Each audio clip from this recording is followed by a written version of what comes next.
মুসলিম শরীফের হাদিস, হযরত নবী করিম সাল্লাল্লাহু আলাইহি ওয়াসাল্লাম বলেন, হাদিসে কুদসিতে আসছে।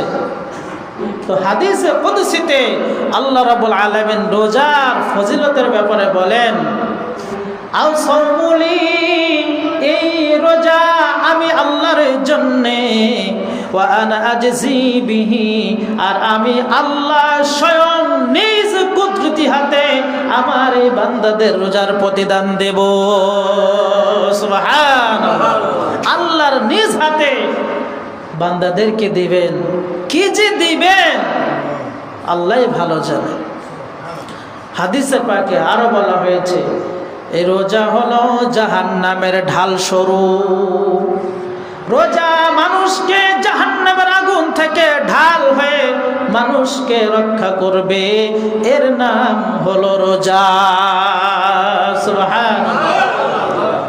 যুদ্ধের ময়দানে মানুষ তরবারি নিয়ে যুদ্ধ করে, পুলিশেরা ওই আন্দোলনকারীদেরকে দমানোর জন্য হাতে লাঠি আর সাথে একটা ঢাল থাকে।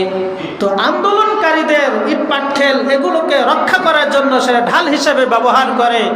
যুদ্ধের ময়দানে এরকম ঢাল আছে, প্রতিপক্ষের তরবারের আঘাত থেকে নিজেকে আত্মরক্ষা করার জন্য, নিজেকে রক্ষা করার জন্য ঢাল হিসেবে ব্যবহার করে, যেন ওই প্রতিপক্ষের আঘাত যেন তার নিজের শরীরে যেন না লাগে। ঠিক অনুরূপভাবে আল্লাহর নবী সাল্লাল্লাহু আলাইহি ওয়াসাল্লাম হাদিসে পাকের মধ্যে রোজার ব্যাপারে বলে দিলেন, রোজা হলো মুমিনের জাহান্নাম থেকে বাঁচানোর ঢাল স্বরূপ। সুবহানাল্লাহ।